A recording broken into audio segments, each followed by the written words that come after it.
important thing, though, is that we're humans in the world.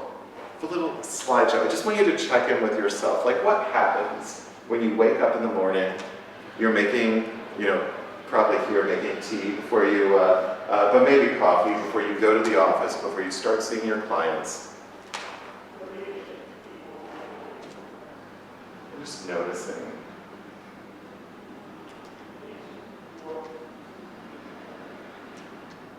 The clicker's kind of jumping. One sec.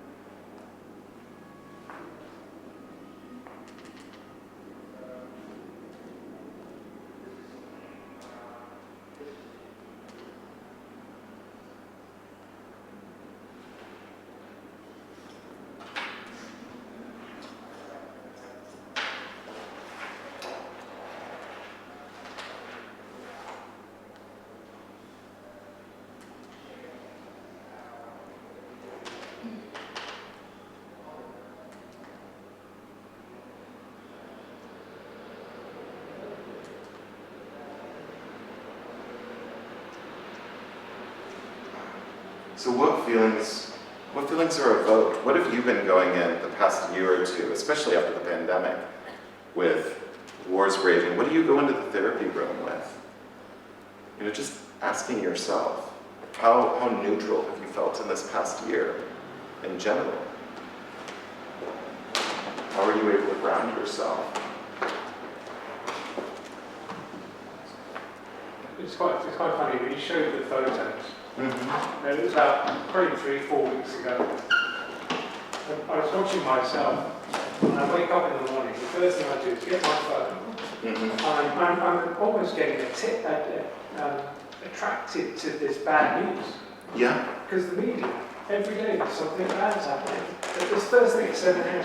How do I break that rule of myself to stop doing that? Yeah. It's so strong now. There's so much bad going on that how do you get rid of it?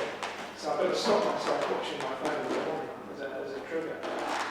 I forget the citation off the top of my head, but some cognitive therapist a couple decades ago had done a study of having people, sort of reminded by an alarm at periodic points through the day to just jot down what thoughts going through their head at that moment.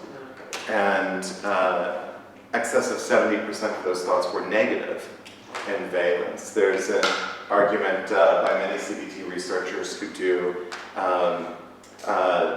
focus on our evolutionary history of when you think about it, when you think about where our attentional control goes, we had in our ancestral lineage, small mammals that for hundreds of thousands of years were probably much more likely to survive if every dark shadow was hiding something terrifying, right? So we have this built in. We do seem to have a default response to gravitate toward the bad, because it helps us protect ourselves from threat, right? We want to see where the bad news is happening. We want to know where things are most dangerous for us. But I guess the question today is, are we bringing that to the rest of the day that our clients do it? Well, back in our backgrounds, something triggering us to do that. Is that correct?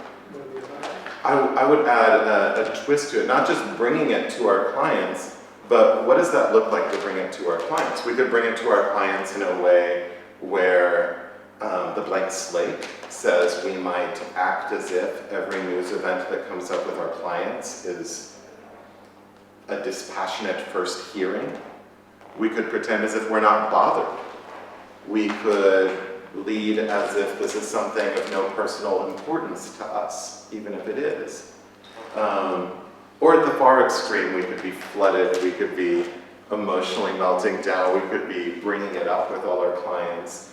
So where do you find the middle place? And that's really the question. How do you hold some space around I'm a human and I'm affected?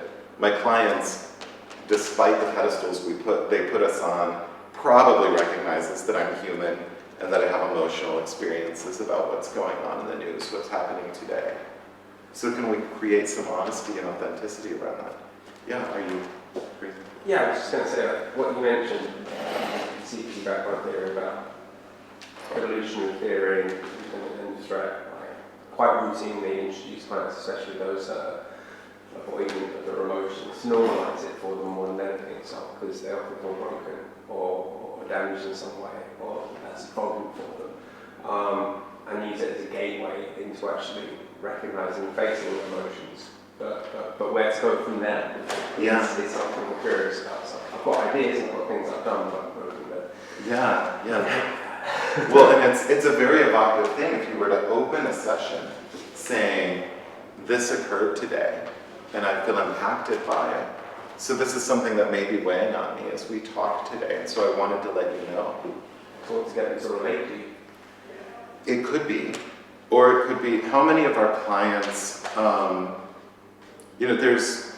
if we consider that FAP, like ACT and like CFT is sort of part of this broader functional contextual body of therapies, all of these therapies to a certain extent have one goal in mind, which is, can we reorient from all of the powerful stimuli inside of our heads to what's going on in the room?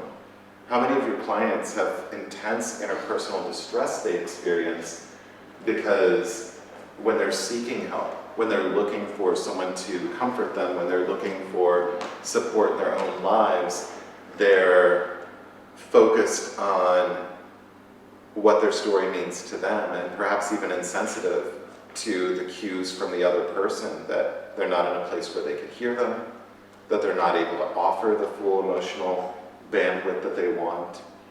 So we're bringing that into the room when we do that. It gives us something to work with.